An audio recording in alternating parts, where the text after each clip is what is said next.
Hello mate, welcome back. In this video I'm actually experimenting with settings for an animation that I'm doing. So essentially the animation is going to be shot from this kind of angle and the camera is going to kind of move by, I don't know, maybe 1 or 2 degrees. And the purpose of it is just to stitch a load of these together to give kind of a slideshow of the house when the house is all quiet. Not a problem, I hear you cry, and I 100% agree it's not a problem, but what I'm doing is I'm actually exploring the render settings to make sure that I get exactly what I'm after.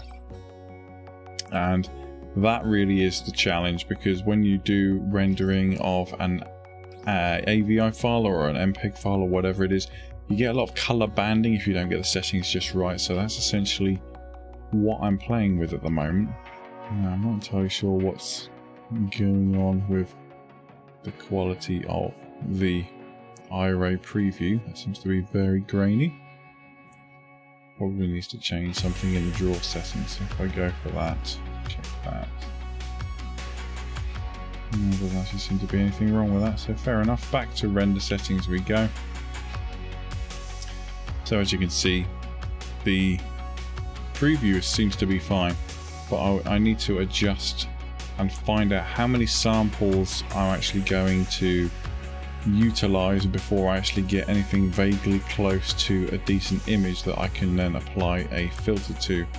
So what I'm going to do is I'm just going to render it. I'm just going to hit the render, give it a moment to have a bit of a think.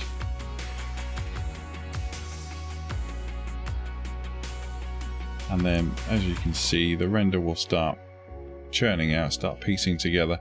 And essentially what I'm trying to do is I'm trying to isolate at which point in this process this becomes a usable image for the frame of an animation, so I can keep an eye on my iterations there, and it's at 98, so it's at 100 now.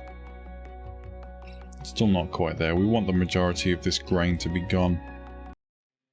So here we are at about 800, and I would say this is probably about where we need to be before we apply the filter. So what I'm actually going to do now, and this is I will admit, a bit of a painstaking process, so it's not the most interesting thing to watch, but what I'm now doing is I'm turning on the post denoiser and I'm changing the post denoiser start iteration to about 800, and then what I'm going to do is I'm going to run the render again, and I'm going to give the render a chance to do its thing, and I'm going to see if once it applies the post denoiser to this image, if we do get any banding or if we lose any details that maybe I hadn't noticed.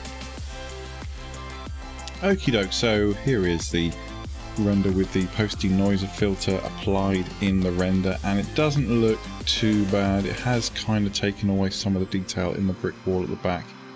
I'm not going to stress about that too much. And my next options are realistically that I can either render this out as an actual movie file or I can do it as a series of images. I'm kind of leaning towards an image series only because it means that I can apply any more filters to this I want before I actually convert the frames into an animation. So that's probably what I'm going to do. It's not going to be a, you know, super high frame rate render. It's really just a very basic animation. It's going to be on the screen for about 1.5 seconds, so there's no point going absolutely mad and making everything all singing or dancing. So that's what I'm going to do. I'll probably pop the actual resulting animation at the end of this video.